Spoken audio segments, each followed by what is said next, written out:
Play. I'm Spencer Linton alongside Jason Shepard. Happy holidays, everyone. Joining us now is a man who's about to present some gifts of his own, specifically insight into just how good this BYU football recruiting class really is. He is Jeff Hansen of 24/7 Sports, friend of the program. Jeff, Merry Christmas. Great to have you back on BYU Sports Nation. Likewise, gentlemen. Happy to be here. All right, let's dive in the numbers, specifically BYU's composite score, their overall rating. How would you assess, maybe if you were to give BYU a grade in this recruiting class, where would you put that percentage and the associated grade with that? Yeah, so there's two scales to grade on. With the comparison to the rest of the Big 12, it's still not where it needs to be. I mean, BYU's in year one. You wouldn't expect them to be humming and recruiting like they've been there forever. So they've still got another stride to make. So in that respect, yeah, it's probably a B minus maybe. Okay. But when you compare it to where BYU was a year ago, where BYU was 5 years ago, the strides that they made this year are huge. It feels like BYU took 2 or 3 years worth of recruiting strides in this class. So still a ways to go, but if they can make another jump like they did this year and do that again in the class of 2025 and then again in 2026, you're talking about BYU becoming one of the better recruiting schools in the conference and really competing for Big 12 championships. So relative to where they've been, I mean, this is a B plus, A minus type grade. This is a really, really good class. So, Jeff, what's the reason behind that? Why do you think it has taken such a large jump? Is it solely because of the Big 12? Is it the addition of Jay Hill to the recruiting staff? Is it all of the above? Why do you feel like they've taken such a large leap from one year to the next? You know, I think it is a little bit of everything. And you mentioned Jay Hill. I think the confidence that Jay Hill brings to the recruiting trail really kind of permeated throughout the entire coaching staff. You heard Kalani talk about it both in his press conference and then in other media outlets, that in the past, going through independence, he was even transparent enough to say they kind of did some low-hanging fruit recruiting. They got focused on developmental type players because they had to. They didn't have all of the benefits that a power school, power conference brings. With that behind them, and then with Jay Hill and his energy coming into the program, there was a quiet confidence from this coaching staff throughout the cycle this year that, hey, we can recruit against anybody. And it resulted in flipping guys who were committed from Power 5 schools. They flipped them close to signing day. That's a big deal. And BYU's still not done, right? This was the early signing period. There's still more good players to come. I think that is the biggest thing that Jay Hill brought, and really Kalani had it all along. But the Big 12, the new coaching staff, they brought some confidence and swagger to the recruiting trail that BYU sat down in the houses, you know, with families and with these recruits. And they thought, hey, look, you want to be here. Even if you have other options, we're a good option and you want to be here. And they recruited with that swagger. It was fun to see. Jeff Hansen of 24/7 Sports, the BYU football recruiting expert, is on BYU Sports Nation.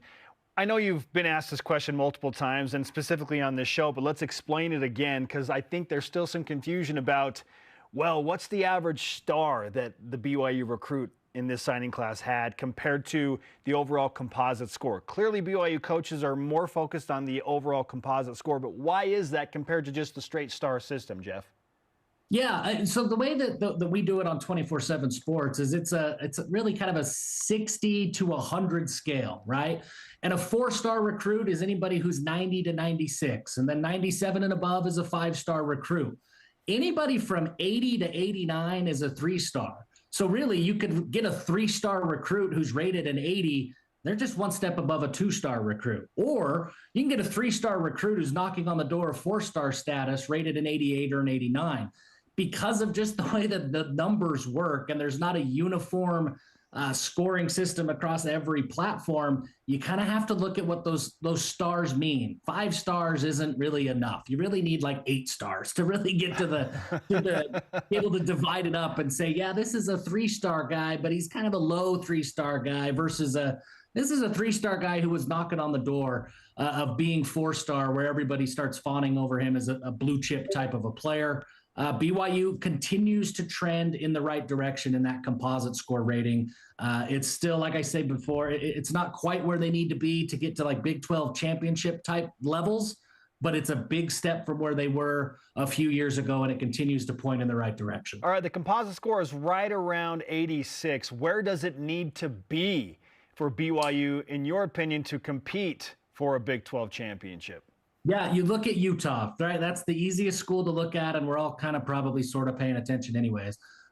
They're at about 87, 87 and a half, and they're starting to compete for, Pac-12 championships. And I think that that's the ballpark. I think BYU, with the nature of missions and how many guys are coming back, and I guess just the extended life cycle of a player on the roster, it's not there's a threshold of 87 is going to happen. Now BYU's a championship team, but that's the ballpark that BYU needs to be in. If they could just increase it, keep going on the pace that they're on, then they're right there in the next couple of years.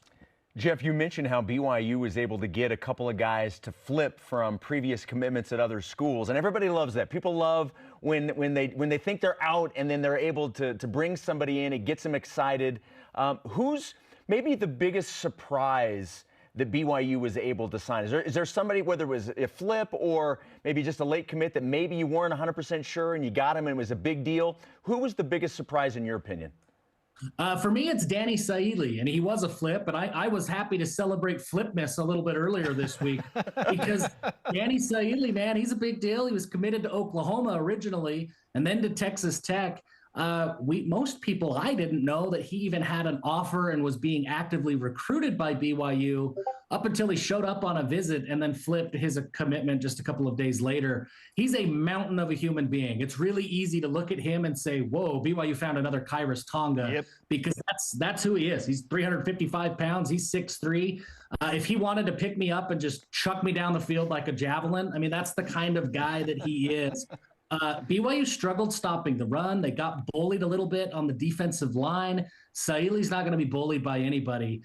So that was a big surprise, but also a huge addition for the class immediately for the roster in 2024.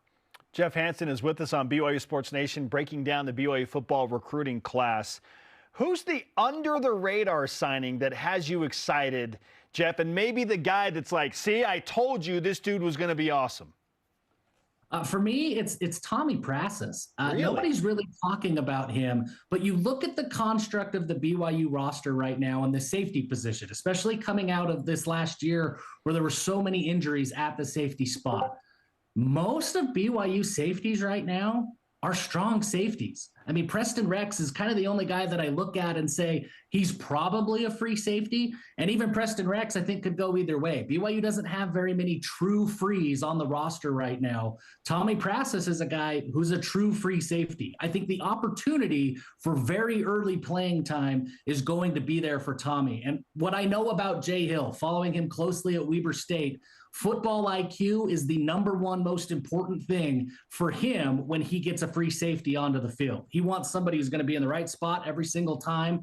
Tommy Prasis is one of the smartest football players in this class, one of the smartest football players that I've covered coming out of high school. Wow. I think because of that, he's going to have an opportunity to get on the field very early, and people are going to be wondering, how did this low three-star guy get on the field so soon? Opportunity is there, and he is incredibly bright. And he makes enough football plays that I think he's going to earn time. You know, Jeff, I know it will surprise you, but people do care about BYU quarterbacks. And the Cougars did sign a couple of quarterbacks out of high school. What's been your thought on the recruitment of the quarterbacks and now bringing them into this program? Well, I'll start with Noah Lugo because he'll join right away. Somebody asked me this week who I thought could help win games next year. And I think it's Noah Lugo. Now, I don't think he's an elite passer today. I think he's got some work to do. His arm strength needs to improve. But one thing that he is on day one is he is as elite of an athlete that we will see at the quarterback position. He's not Taysom Hill, but he is a phenomenal athlete. He's a hurdler. He can run. And I think with BYU's offensive scheme and the physicality that a new offensive line coach and TJ Woods is going to bring, I think that this coaching staff can scheme wins with a guy like Noah Lugo, even early on, because of what he brings to the table. Still has to develop as a passer. He'll have to improve. It would not look like traditional BYU football if Lugo's in there as a true freshman, but I think he has the ability to carry an offense. and he plays with some swagger too. And then BYU signed Enoch Watson. I love Enoch Watson. I love so much about Enoch Watson. The best thing that he did was transfer into that American Leadership Academy program with Max Hall, with Ty Detmer. He got elite coaching in high school and really, really took off as a senior. He'll go on a mission, and then when he comes back, as soon as he's able to shake off that mission rust, I think he'll compete for time. He's a pretty special athlete, too. He's the little brother of Pearson Watson, who signed a couple of years ago. BYU is in his blood, and athleticism is right there. All right, Jeff, as we close out, need to ask you, who is on your list for immediate impact players? I believe that you're going to say Danny Saili, but who else is there for immediate impact players in this class? Yeah, Reiner Swanson looks ready to play today. If you see him, I mean, his hands are huge. He's got deltoids on his arm. Like, people who are 245 pounds aren't like built and shaped and cut like Reiner Swanson is. He looks like he's NFL body ready. And he's still only 17 years old. He's still just young. I mean, even for a senior in high school, he's young. He's ready to go, I think, right away. And there will be need, right? There will be opportunity. That's one of the biggest things. It's sort of like fantasy football, trying to guess who's going to play early on. You've got to find somebody who's going to get the opportunity, and where there's a roster need. And with Isaac Rex leaving, there's some guys in the room. Jackson Bowers certainly is going to be there. Ethan Erickson got some reps as well. But Reiner Swanson's going to have an opportunity to come in, impress during spring ball, and then earn playing time later this fall. And physically, he's ready to go today. Great stuff, Jeff. We appreciate the time as always. I need you to do me a favor, and maybe this is my Christmas ask from you. I need to know if there's anything to the conspiracy theory that when BYU offers a recruit, they drop a star. Okay? I need to know. Spencer, you know I'm a sucker for a conspiracy theory. If there's anybody who's going to support a conspiracy theory, it's me. But I can tell you, this one we can debunk. There's no conspiracy. There's no conspiracy. It does not happen that way. If there was, man, I'd get the tinfoil right now and we'd go to town. Oh, fair enough. Jeff, Merry Christmas, man. We'll be talking to you again soon. Thanks, Jeff. Appreciate you guys. Have a good one. Jeff.